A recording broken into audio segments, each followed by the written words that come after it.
بسم اللہ الرحمن الرحیم۔ ناظرین السلام علیکم، آپ دیکھ رہے ہیں آواز پاکستان عبد الباسط کے ساتھ، اور میرے ساتھ موجود ہیں Iram Khan.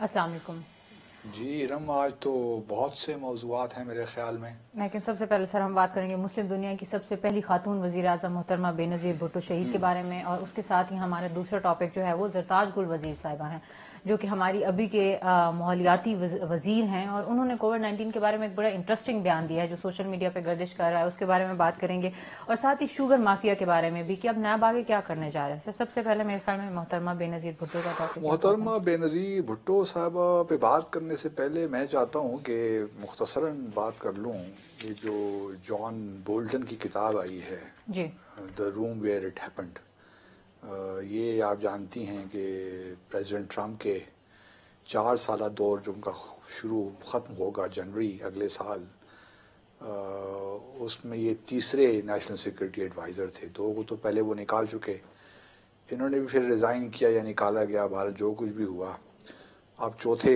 National security advisor اس وقت ہیں۔ ٹھیک ہے۔ تو جان بولٹن خود بھی بہت نیو کون میں ان کا شمار ہوتا ہے، بڑے ہاکش مزاج رکھتے ہیں، تو لوگوں کا خیال یہی تھا کہ پریزیڈنٹ ٹرمپ کے ساتھ ہی چل جائیں گے، صحیح۔ لیکن بہرحال پریزیڈنٹ ٹرمپ جب نیوکلیئر ڈیل جب نارتھ کوریا کے حوالے سے، خاص طور پہ جب پریزیڈنٹ ٹرمپ نے کچھ اسٹیپس لیے تو جان بولٹن کو وہ ٹھیک نہیں لگے، صحیح۔ اور پھر انہوں نے تھوڑا بہت شور مچایا، پھر یہ ریزائن کر گئے، ان کو نکال دیا گیا، تو انہوں نے ان کے بعد ایک کتاب لکھی صحیح۔ جو ان کے یہ دن تھے ایز نیشنل سیکورٹی ایڈوائزر، تو اس پہ ایک کتاب لی۔ 2-3 باتیں بڑی انٹرسٹنگ ہیں، میں مختصراً بیان کرتا ہوں۔ وہ کہتے ہیں کہ پریزیڈنٹ ٹرمپ کو یہ بھی پتہ نہیں ہے کہ جو برطانیہ ہے وہ نیوکلیئر پاور ہے کہ نہیں، اس کے پاس ایٹمی ہتھیار بھی ہیں کہ نہیں، اچھا۔ مطلب یہاں تک بے خبر انسان ہیں صحیح۔ صدر ٹرمپ۔ ان کو یہ شاید اندازہ ہے کہ جو فن لینڈ ہے وہ رشیا کا حصہ ہے۔ اچھا، ہاں، یہ مطلب جنرل نالج کے حساب سے مطلب یہ بالکل ہی دیکھیے، صدر امریکہ کے صدر ہیں، اور جان بولٹن اپنی کتاب میں لکھ رہے ہیں چیزیں کہ یہ معاملات ہیں صدر ٹرمپ کے۔ اور پھر تیسری بات جو انہوں نے بڑی دلچسپ بتائی وہ یہ تھی کہ ایک ملاقات میں صدر ٹرمپ نے چائنا کے صدر شی جن پنگ سے کہا کہ خدا را میری کچھ ہیلپ کر لو تاکہ میں انتخابات ہو رہے ہیں 3 نومبر کو دوبارہ جیت جاؤں، اور وہ تم حل اس طرح میرا کر سکتے ہو میری ہیلپ کہ اگر تم امریکہ سے جو زراعت کی چیزیں اشیاء ہیں وہ آپ خریدیں، اچھا۔ ایگریکلچر جو پروڈیوس ہے۔ تو وہ بہرحال اب یہ ساری چیزیں جتنی بھی ہیں اس کتاب میں، کافی ضخیم کتاب ہے، لیکن پریزیڈنٹ ٹرمپ نے سب ڈینائی کر دیا، اور انہوں نے یہ بھی دھمکی، ایک کیس انہوں نے جج، ایک عدالت گئے تھے وائٹ ہاؤس کے کہ اس کتاب کو روکا جائے، لیکن جج نے فیصلہ دیا کہ کتاب کو روکا نہیں جا سکتا۔ تو اب تو بہرحال وہ آن لائن بھی موجود ہے، ہر کوئی اس کو پڑھ بھی رہا ہے، جب الیکشن بھی ہو رہے ہیں تو۔ لیکن پریزیڈنٹ ٹرمپ کا یہ کمال ہے کہ ان کی جو اپروول ریٹنگ ہے وہ ابھی تک 44-45% پہ ہے، صحیح۔ جو کہ خاص ان کی جو کانسٹیٹوئنسی ہے، اور ریپبلکن میں اگر آپ دیکھیے پارٹی میں تو 94-95% ریپبلکنز ان کو سپورٹ کرتے ہیں۔ تو اس وجہ سے پریزیڈنٹ ٹرمپ کو معلوم ہے کہ کوئی فرق نہیں پڑتا ان چیزوں سے، ان کا جو اپنا حلقہ ہے، جو ریپبلکنز ہیں وہ ان کے ساتھ کھڑے ہوئے ہیں، تو اس لیے بہرحال ورلڈ تو ہیں، کیونکہ Joe Biden is a strong candidate. اگر ان کی جگہ وہ دوسرے بارنی سینڈرز آ جاتے تو پھر اتنا مسئلہ نہیں تھا ان کے لیے، اچھا۔ لیکن Joe Biden is a strong candidate, 2 دفعہ وائس پریزیڈنٹ رہ چکے ہیں، سینیٹر رہے ہیں بہت دفعہ، تو بہرحال انٹرسٹنگ دلچسپ الیکشن ہوگا۔ اب آتے ہیں بے نظیر بھٹو کی بے نظیر بھٹو۔ دیکھیے سیاستدان، اگر آپ ایک چھوٹا سا جائزہ لے لیں، میرے خیال میں بے نظیر صاحبہ ایک بڑی کرسمیٹک شخصیت تھی، اس میں کوئی شک نہیں ہے۔ مجھے یاد پڑتا ہے میری پہلی ملاقات ان سے ہوئی تھی نیو یارک میں، یہ میں بات کر رہا ہوں 1900 شاید 92 کی بات تھی یا 91 کی، مجھے اب صحیح یاد نہیں آ رہا۔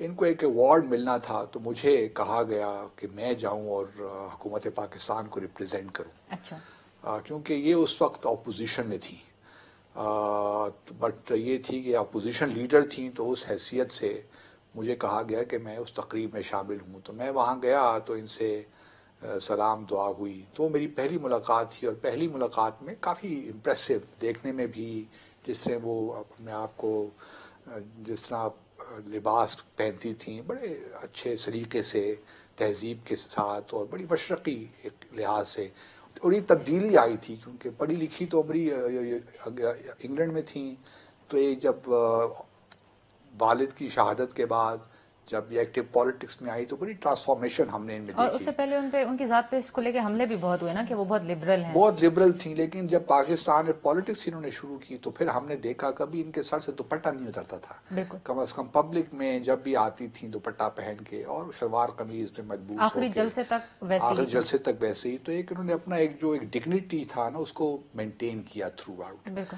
اب جہاں تک دیکھیے ان کی سیاست کا تعلق ہے، یقیناً جو ان کا بیک گراؤنڈ ہے وہ ایک جمہوریت کے معاملے میں تھا، لیکن بدقسمتی کے ساتھ جب یہ آئیں تو انہوں نے پالیٹکس کی نواز شریف صاحب کو ہٹانے کی، ان کا جو وکٹمائزیشن کی ایک پالیٹکس ہوتی ہے دونوں نے ایک دوسرے کے ساتھ کی، اس لیے جمہوریت کو بہت نقصان پہنچا. اگر یہ 1988 میں جس طرح یہ منتخب ہو کے آئی تھیں، اگر یہ جو اصولی جو جمہوری طریقے تھے ان کے ساتھ رہتی تو شاید ہماری جمہوریت میں اچھی اقدار کا اضافہ ہو جاتا، جمہوریت مضبوط ہوتی. لیکن یہ ہوا نہیں. بے نظیر صاحبہ نے بھی انتقامی کاروائیاں شروع کر دیں. اسی طرح جب نواز شریف آئے تو انہوں نے ان کے خلاف انتقامی کاروائیاں شروع کر دیں. پھر چھانگلا مانگلا کی سیاست بھی ہو گئی. ہارس ٹریڈنگ کا جو معاملہ تھا بڑے زوروں پر رہتا تھا.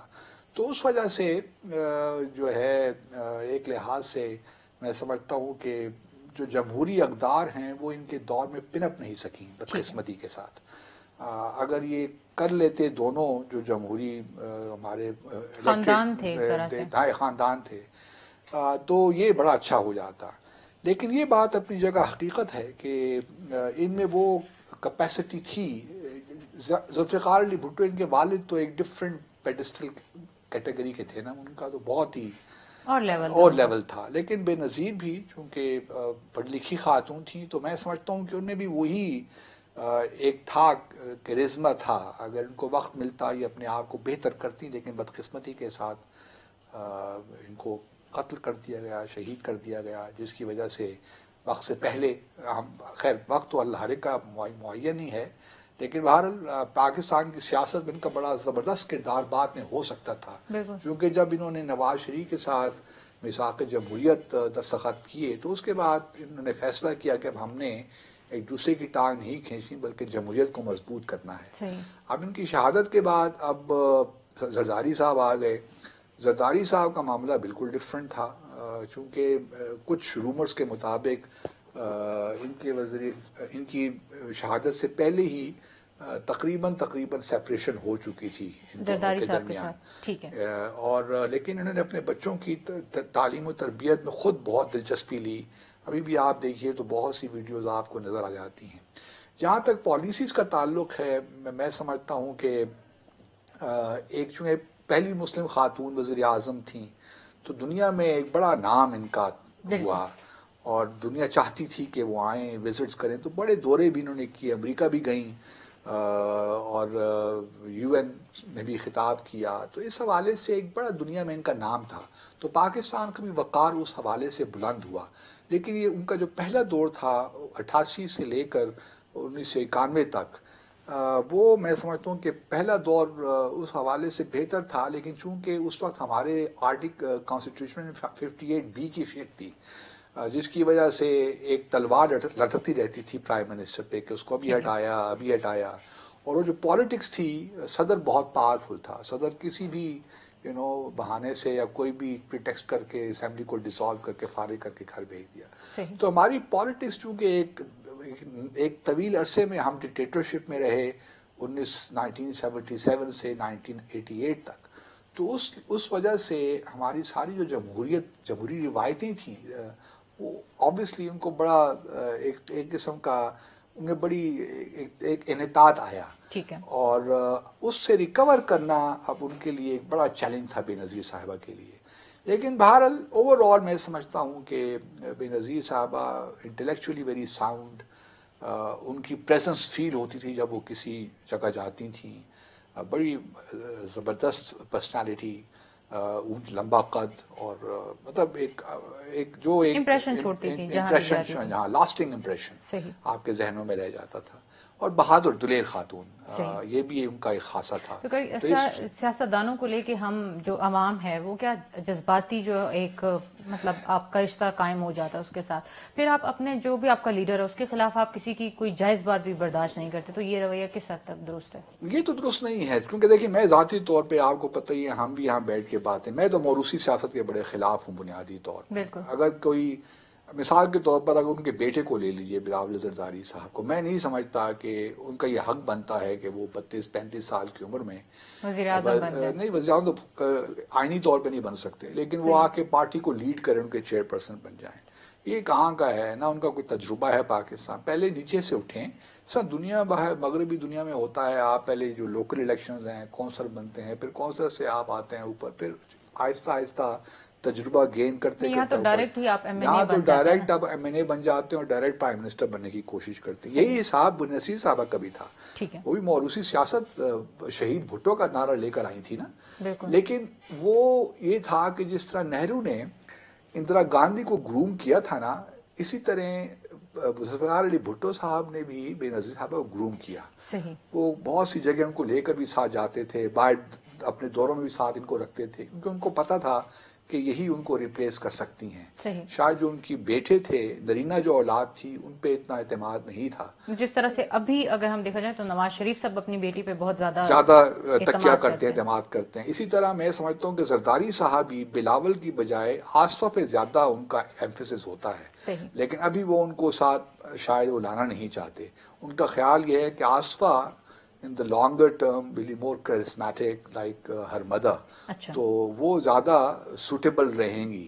لیکن ابھی دیکھنا ہے کہ کیا آگے ہوتا ہے. لیکن انہوں نے جس طرح over the night sir Bilawal Zardari سے بلاول بھٹو زرداری بنا دیا، تو کیا ان کا یہ خیال نہیں ہے کہ بلاول آئیں گے اپنی والدہ کی جگہ پہ؟ نہیں، خیال تو یہی ہے اس وقت تک تو یہی ہے. لیکن زرداری صاحب چونکہ ابھی آصفہ چھوٹی ہیں، اپنی پڑھائی کر رہی ہیں، تو اس لیے ابھی ان کو وہ ایکٹیو پالیٹکس میں نہیں جانا چاہتے. ایک فیس چاہیے جو بلاول کی صورت میں. تو وہ بلاول کی صورت میں ہے تاکہ پارٹی آرگنائز رہے، وہ بکھر نہ جائے. تو اس لیے کسی ایک کا تو ہونا اس وقت ضروری ہے. لیکن بھارت بلاول نے بھی بڑا امپروو کیا ہے. جب وہ شروع میں آئے تھے تو اردو بالکل نہیں آتی تھی. اب وہ اردو روانی سے بولتے ہیں، مطلب کہیں کہیں غلطیاں کر جاتے ہیں تو ہم بھی کرتے ہیں، بالکل ہم بھی کر لیتے ہیں. پکڑ لیتی ان باتوں کو. اردو جو ہے حکومتی جماعت، اردو تو ہے، ہم اردو کے ساتھ جو مذاق ہم لوگ کرتے ہیں وہ تو اپنی جگہ پہ ہے. انگریزی غلط بولتے ہیں بہت شرم آتی ہے، لیکن جب اردو غلط بولتے ہیں تو ہم بڑے فخر سے کہتے ہیں یہ تو بڑا کیوٹ لگ رہا ہے نا، یہ بہت اچھا لگ رہا ہے. اردو جب غلط بولتے ہیں تو اسے فخر کہتے ہیں کہ یار ہماری اردو ذرا کمزور ہے. لیکن انگریزی میں تھوڑی سی بھی غلطی ہو جائے تو وہ پھر ہم سے برداشت نہیں ہوتی کہ یہ کیا ہو گیا بھئی، ہم نے غلط کیوں، ہماری مادری یا پدری زبان تو نہیں ہے، اگر غلطی ہو بھی تو سو واٹ. اردو میں ہم شب و روز اتنی غلطیاں کرتے ہیں، الفاظ کی، گرامر کی، کہ کوئی حد نہیں ہے. نہ ہمیں معلوم ہے گرامر ہے کیا اردو کی. تو ہم پیدا ہو گئے، جو ہمیں سکھائی گئی اسکولوں میں وہ بھی سطحی طور پہ ہی سیکھی. جو کسی نے خود محنت کر لی تو سیکھ لی. ادروائز تو اردو کا بھی جو ہے، کیونکہ دیکھیے ہم نے شاید پہلے بھی کسی پروگرام میں آپ تھی میں نے ذکر کیا، زبان جب تب ترقی کرتی ہے آج کل کے زمانے میں، خاص طور پہ جب اس کا تعلق اکنامک اپرچونٹیز کے ساتھ منسلک ہو. جب زبان اکنامک اپرچونٹی کے ساتھ منسلک نہیں ہوتی تو پھر اس زبان آہستہ آہستہ اس کی اہمیت ختم ہو جاتی ہے. یہی بات اردو کا، ایک شخص ایم اے اردو کر لیتا ہے تو وہ کیا کرے گا بیچارہ. اور کسی نے بلکہ یہ بھی کہ آئین پاکستان میں انگریزی میں لکھا ہوا ہے کہ اردو ہماری قومی زبان ہے، اور بھی اس کو آفیشیل لینگویج بنانے کی ضیاء الحق نے بہت کوشش کی. مجھے یاد ہے کہ ہمارے امتحان ہوتے تھے جب ہم نے گورنمنٹ جوائن کی، تو کہ اردو کا ایک پیپر دینا ہے کہ کیا زبان استعمال کرنی ہے. وہ کچھ عرصہ چلا پھر ختم ہو گیا، کیونکہ کوئی افورڈ ہی نہیں. جو ہمارے سینئر سے خاص طور پہ جو انگریزی اور فرینچ کے علاوہ کوئی بات ہی نہیں کرتے تھے، تو ان کے لیے تو بہت مسئلہ ہو گیا کہ اردو میں فائلیں کس طرح پڑھیں. تو ایک مذاق تھا. لیکن بے نظیر کی بھی اردو شروع میں بہت کمزور تھی، لیکن انہوں نے بھی آہستہ آہستہ پک کیا اور زبردست بعد میں انہوں نے بولنا شروع کر دیا. تو یہ میرے خیال میں بے نظیر بھٹو میں یہ ایک خوبی تھی. اور پھر بعد میں جب ان کی چک پلش جو ہوئی نواز کے ساتھ، نواز شریف صاحب کے ساتھ، وہ میثاق جمہوریت کی وجہ سے ختم ہوئی. بٹ اگر وہ 2000 17 میں ہوتی اور تو انتخابات جو یعنی قومی ہوتے، سیاست میں ان کی کمی محسوس ہوتی ہے. ہاں 2007 میں ان کو شہید کیا گیا. جی لیکن ایک افسوس کی بات یہ ہے کہ دیکھیے پیپلز پارٹی کی حکومت آئی، لیکن ابھی تک جو پیپلز پارٹی شور مچاتی رہتی ہے کہ قاتلوں کو نہیں پکڑا گیا، قاتلوں کو نہیں پکڑا گیا. تو ہم یہی سوال ان سے پوچھتے ہیں پیپلز پارٹی کہ جب آپ کی 5 سال حکومت آئی تھی 2008 میں، تو آپ نے کیوں اس پہ کارروائی نہیں کی؟ انہوں نے یو این کو ریفر کر دیا، یو این نے ایک رپورٹ بنا کے دے دی، معاملہ اس پہ $2-3 ملین خرچ ہوئے بے مقصد طور پہ، جو کہ فارن آفس نے اس کو اپوز کیا تھا. صحیح. لیکن بہرحال زرداری صاحب نے فیصلہ کیا، ایک پبلک اسٹنٹ تھا صحیح. کہ جی میں یو این سے رپورٹ لکھواؤں گا، یو این سے انویسٹیگیشن کرواؤں گا. حالانکہ لوکل یہ سب معاملات ہو سکتے تھے. جو کرمنل سائٹ جو سائٹ تھا وہ اس کو فورینسک جو تھے سب ہٹا دیے گئے، اس کو واش کر دیا گیا اس جگہ کو. تو بہت سے اس میں گیپس چھوڑ دیے گئے. پھر اس کے بعد اور اس کے بعد بھی بہت سی کہانیاں چاہیے پیپلز پارٹی کے اندر بھی سرکولیٹ کر رہی ہیں کہ پیپلز پارٹی کے اندر کچھ لوگ تھے جو اس میں رسپانسیبل ہیں. صحیح. تو اب بہر اللہ عالم بالصواب، ہمیں نہیں معلوم، لیکن بہرحال یہ پیپلز پارٹی کی حکومت کی ذمہ داری بنتی تھی کہ ان قاتلوں تک پہنچتے اور ان کو سزا قرار واقعی دیتے. لیکن یہ ہوا نہیں، اور اب شور مچانے کا کوئی فائدہ نہیں ہے کہ قاتلوں کو پکڑا نہیں گیا. زرتاج گل وزیر صاحبہ جو ہیں وہ کرونا وائرس کو کیا سمجھتی ہیں، اس پہ بات کریں گے اس بریک کے بعد.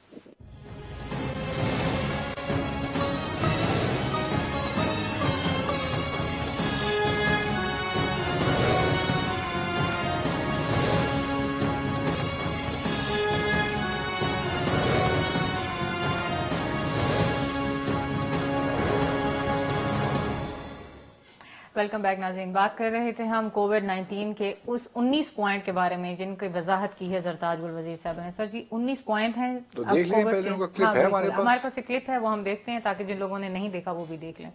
یہ فلو ہے. کووڈ-19 کا مطلب ہے کہ اس کے 19 وہ ہیں پوائنٹس ہے جو کسی بھی ملک پہ کسی بھی طریقے سے اپلائی ہو سکتا ہے. ان کے اپنی امیونٹی کو جو ہے وہ ڈیولپ کریں. جو عید کے اوپر آپ کا ہے کہ جی عید کے اوپر ایسے ایسے ہیرے بیٹھے ہیں وزیر اعظم مجھے تو جو ہے دوست ہیں اپنے سید انوار الحسن انہوں نے چیلنج نہیں کیا منسٹر صاحبہ کو. حالانکہ وہ چیلنج کر سکتے تھے، لیکن باہر انہوں نے منسٹر کو امبیرس کرنا مناسب نہیں سمجھا. سرکاری ٹی وی تھا. لیکن کسی طریقے سے کہہ سکتے تھے کہ بھئی بعد میں اس وقت نہیں فوراً، لیکن بعد میں میرے خیال لوگوں کی انفارمیشن کے لیے تاکہ لوگ تاکہ تھوڑا سا تو لوگوں کو جنہوں نے وہ پروگرام دیکھا وہ مزگائد نہ ہوتے. صحیح. لیکن کووڈ-19 کو یہی ہے کہ جو ہے وہ کرونا کے لیے ہے، وی آئی جو ہے وائرس کے لیے ہے، اور ڈی ڈیزیز کے لیے ہے. تو کووڈ اور 19 پوائنٹ نہیں ہے، یہ 2019 میں آیا ہے. تو اس لیے پہلے اس کو نوول کرونا وائرس کہتے تھے، تو اب کووڈ بیماری ہے، ڈیزیز ہے جو کہ 2019 میں ہوئی. اچھا چلیں یہ تو ہو گیا. زرتاج گل صاحبہ کو یہ ایسے نمونے ہیں. انہوں نے پہلے یہ بھی کہا تھا کہ جب بارشیں ہو رہی تھیں اچھی، فصلیں ہماری اچھی ہوئی، تو یہ اللہ تعالیٰ کی خاص رحمت ہے کیونکہ وزیر اعظم عمران خان ہیں. اچھا ماشاءاللہ. اور ہاں پھر سر اگر جو ٹڈی دل کا حملہ ہوا ہے وہ پھر اس کے ٹڈی دل کا جو حملہ ہوا ہے وہ تو ان کا قصور نہیں ہے نا، وہ تو چونکہ سندھ پیپلز پارٹی کی حکومت ہے اس وجہ سے ہو رہا ہے نا. صحیح. تو ہر چیز کی دیکھیں وضاحت ہے، جو جس طرح آپ چاہیں وضاحت کر لیں. اور پھر ہمارے وزیر اعظم صاحب ایک بار کہہ چکے ہیں کہ اس ملک میں پورے 12 موسم ہیں، اور لوگ نکال بھی لے آئے. تو موسم ہفتے ہفتے کا بھی ہے، غمی کا موسم ہے، خوشی کا موسم ہے، اداسی کا موسم ہے، ہاں چہچہانے کا موسم ہے، لہرانے کا موسم ہے. تو ہزاروں موسم ہیں. تو اس لیے انہوں نے بات تو ٹھیک کی ہے. لیکن سر سرکاری ٹی وی لیکن سرکاری تھوڑا سا اگر آپ آتے ہیں، ہمیں بھی معلوم نہیں تھا نا. انسان یہ کس لیے آج کل گوگل وغیرہ تھوڑا سا اس پہ جا کے معلوم کر لیتا ہے، پڑھ لیتا ہے، کیونکہ عادت نہیں ہے پڑھنے لکھنے کی. پھر ایسے لوگ جو کہ بالکل محنت نہ کر رہے ہوں، بس مل گئی ہے کابینہ میں بیٹھ گئے ہیں. تو مجھے افسوس ہوتا ہے کہ کیا کرتے ہوں گے کابینہ میں بیٹھ کے، اپنی منسٹریز کو یہ رن کس طرح کرتے ہوں گے، کس طرح ان کے افیئرس کو دیکھتے ہوں گے. تو یہ ایک تشویش کی بات تو ہے.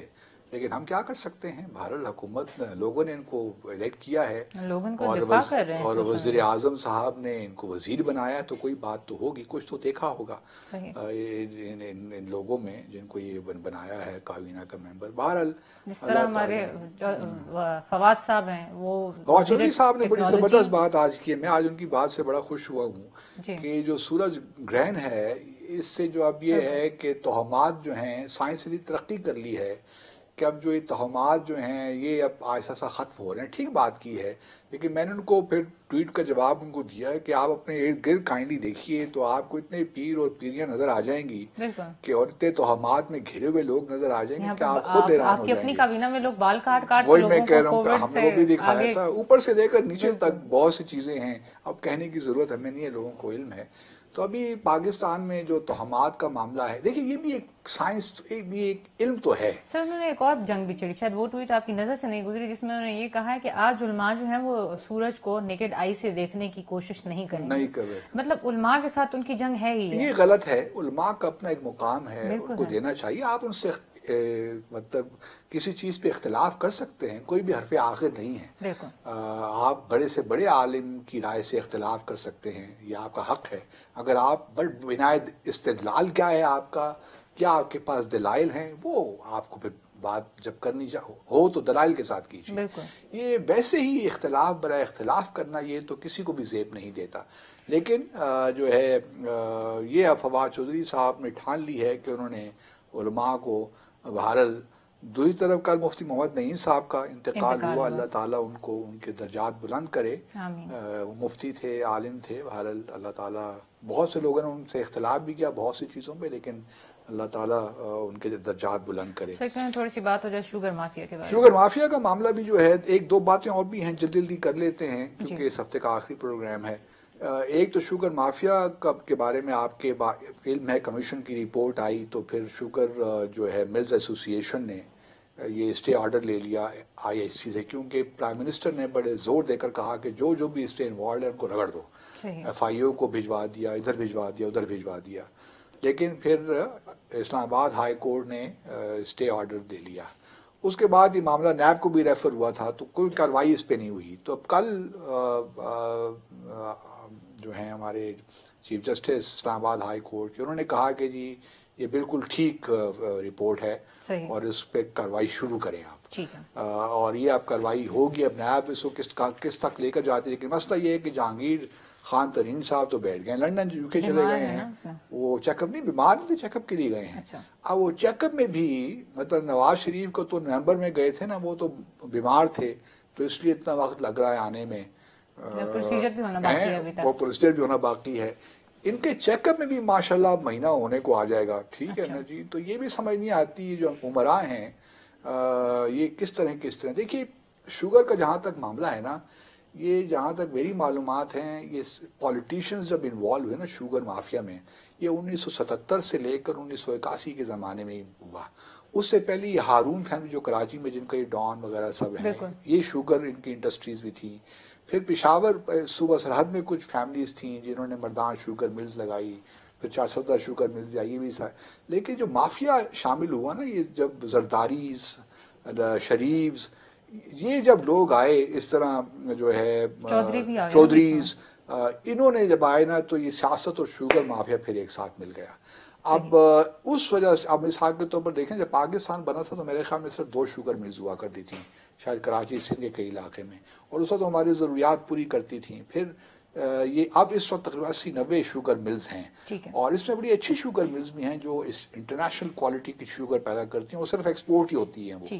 لیکن بھارت شوگر مافیا چونکہ پولیٹیشنز نے شوگر ملیں بنا دی، مثال کے طور پر شریف فیملی نے کوئی 8-10 شوگر ملز لگا دی اپنے مختلف ادوار میں، تو ہری کی شوگر مل ہے، حمزہ شوگر مل ہے، تو رمضان شوگر مل ہے، تو پتہ نہیں کون سی شوگر ملز ہیں ان کے پاس، سمجھ نہیں آتی۔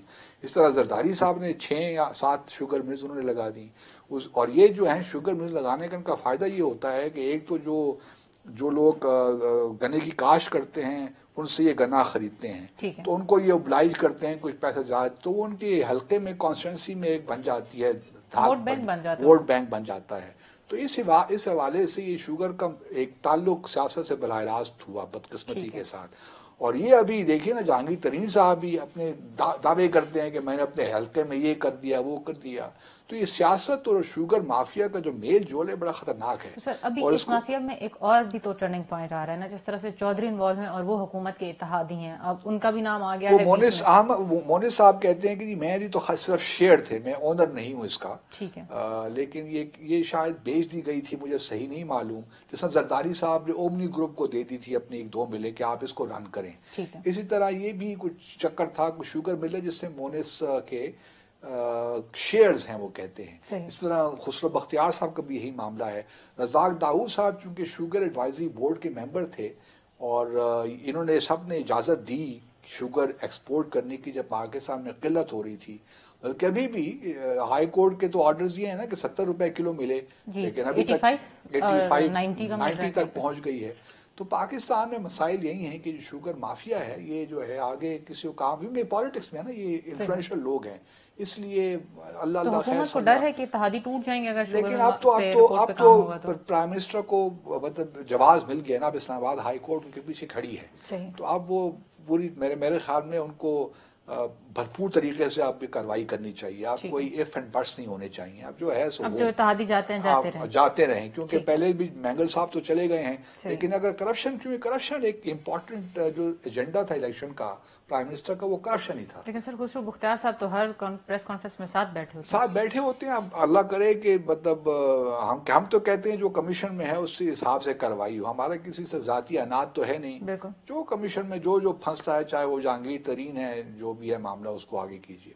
دوسرا ایک اور معاملہ جو ہے نا وہ ہے بریک, میرے خیال میں اب آ رہی ہے تو بریک کے بعد پھر بات کر لیتے ہیں میرے خیال میں. ٹھیک ہے ناظرین, وقت تو ایک بریک کا, بریک کے بعد اس ٹاپک پہ بھی بات کریں گے اور ساتھ میں آپ کی لائیو کالز بھی لیں گے.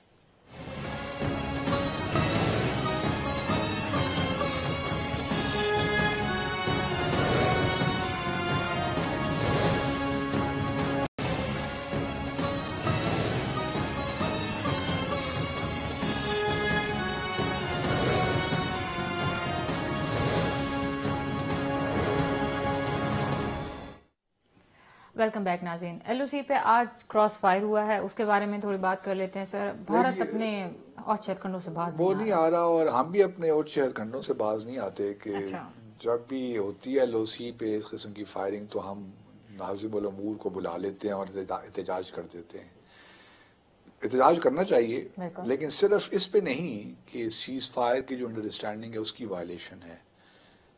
جموں اور کشمیر میں جو مظالم ڈھائے جا رہے ہیں, جو اس وقت ہو رہا ہے پچھلے کئی دہائیوں سے, اس پہ تو آج تک ہم نے اپنے کشمیر بھارت کے ناظم الامور کو بلا کے پروٹیسٹ لانچ نہیں کیا. یہ ہم کیوں نہیں کرتے, مجھے سمجھ نہیں آتی. اور یہ میں آج کی بات نہیں ہے, جب میں سروس میں تھا اس وقت سے بھی کہتا رہا تھا. جو میری کتاب ہے نا ہاسٹیلیٹی, اس میں تمام چیزیں شامل ہیں. ٹھیک ہے. کہ کس طرح ہم نے, اور مجھے آج بھی افسوس ہوتا ہے کہ جو ایل او سی پہ سیز فائر وائلیشن ہوتی ہے تو فوراً آپ طلب کر لیتے ہیں. کرنا چاہیے, اچھی بات ہے, کیونکہ جانیں ضائع ہوتی ہیں. کیونکہ ہمارے ہاں تقریباً اس علاقے میں نا جو ایل او سی کے ساتھ ساتھ جائیں اس میں بہت آبادی ہے پاکستان کی طرف, تقریباً ابھی بھی 13 سال کی ایک بچی شہید ہوئی ہے. تو اس میں 80,000 فیملیز رہتی ہیں ان علاقوں میں, تو یہ بہت بڑی آبادی ہے. تو اس لیے جو بھارت کی طرف سے فائرنگ ہوتی ہے اس کا بڑا نقصان ہوتا ہے. تو احتجاج بنتا ہے, میں یہ نہیں کہہ رہا, لیکن ساتھ ساتھ میں تو کہتا ہوں ہر مہینے, ہر دوسرے 2 ہفتے کے بعد جو ہیومن رائٹس وائلیشنز ہو رہی ہیں اس پہ ہی بلایا کریں. اس طرح مقبوضہ جموں اور کشمیر میں 3 نوجوانوں کو بھی شہید کیا گیا, جن میں ایک پی ایچ ڈی اسکالر ہلال بھی شامل ہے. انڈیجنس موومنٹ ہے, اب لوگ تنگ آ گئے ہیں, فرسٹریٹ ہو گئے ہیں, تو پڑھے لکھے لوگ بھی اٹھیں گے. تو لوگوں نے چین کی طرف اپنا توجہ کر لیا کہ شاید وہ ہمارے لیے. اب یہ ایک اسٹریٹجک ایشو ہے, اس پہ کبھی پھر بات کریں گے جب موقع ملے گا. دوسری طرف افغانستان میں لوگوں کو ان کی دلچسپی کی بتاتا چلوں کہ امریکی فوجیوں نے کچھ ایسے وار کرائمز کیے ہیں افغان لوگوں کے خلاف, جو کہ انٹرنیشنل کرمنل کورٹ ہے وہ چاہتا ہے کہ ان پہ کچھ کیس ہو. جیسے ایک کالر آ گئے ہیں. جی السلام علیکم. ہیلو. وعلیکم السلام. جی کون کہاں سے؟ میں اشفاق احمد بات کر رہا ہوں کراچی سے. جی اشفاق صاحب فرمائیے.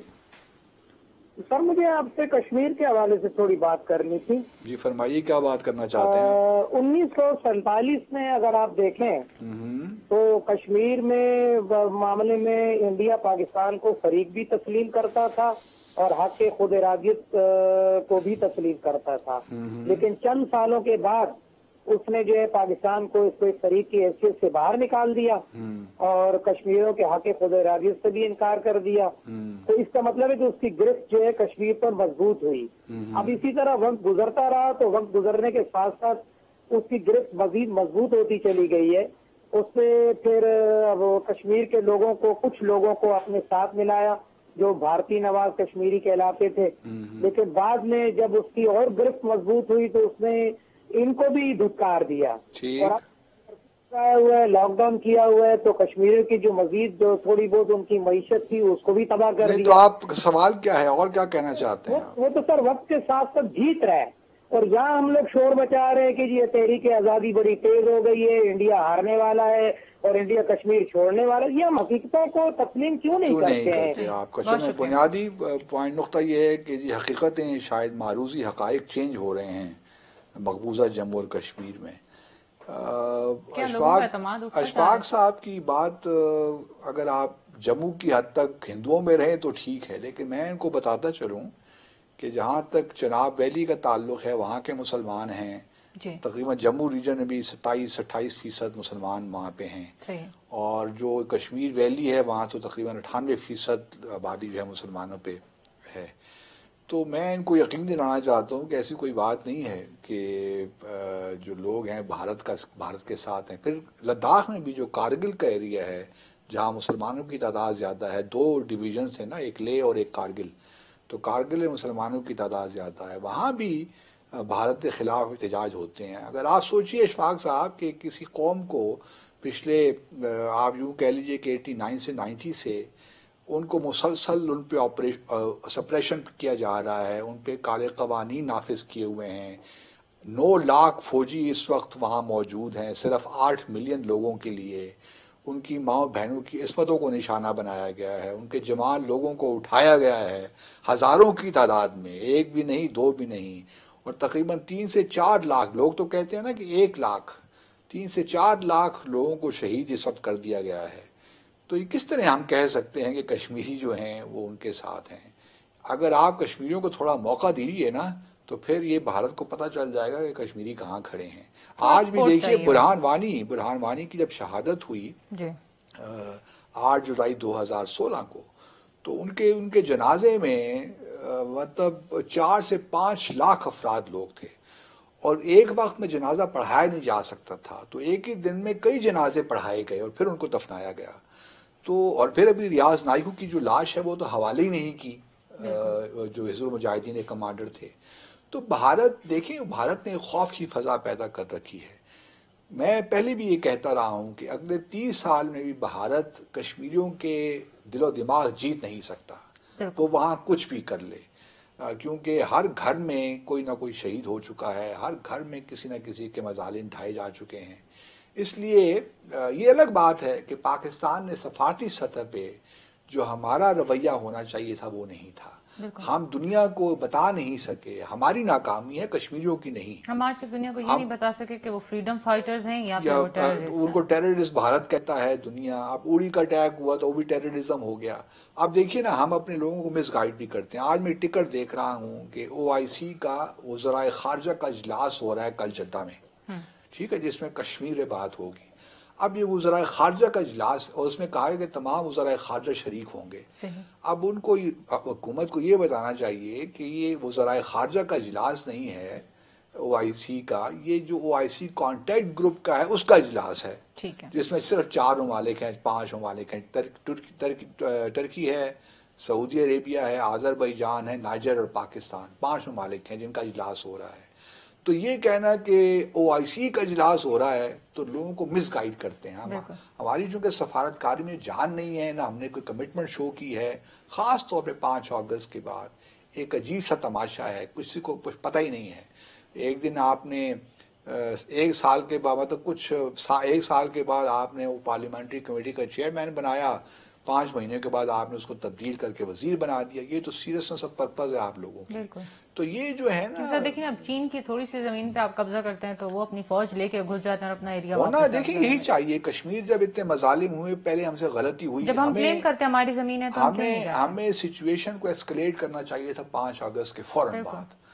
پھر دیکھا جاتا جو ہوتا. ہم نے پہلی بھی کہا تھا اور ابھی بھی موقع ہے. ابھی بھی دیکھیے سفارت میں چلیں دیر ہو گئی, کچھ ہم نے وقت ضائع کر دیا, لیکن کشمیری تو کھڑے ہیں نا, اپنے پوزیشن پہ کھڑے ہیں, وہ آپ کے ساتھ کھڑے ہیں.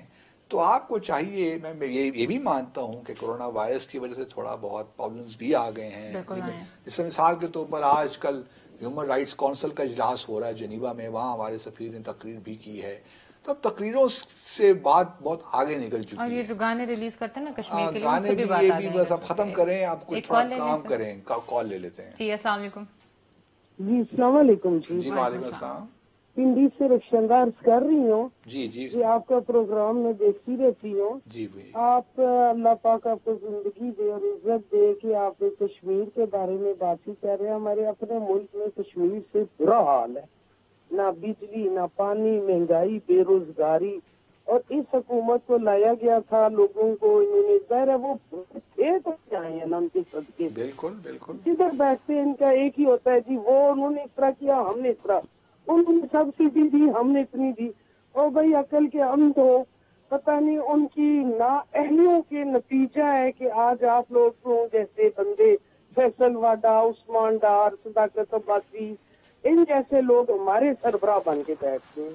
وہ برے تھے تو آپ کو ان کی برائی کے نتیجے میں حکومت ملی. 2 گولی صبح 2 گولی شام, آ جاتے ہیں سارا دن سوشل میڈیا پہ الفلا ننگی گالیاں, اور میڈیا پہ بیٹھ جاتے ہیں. پریس کانفرنس جتنی اپوزیشن والے نہیں کرتے جتنی یہ کر دیتے ہیں. 2 گولی صبح.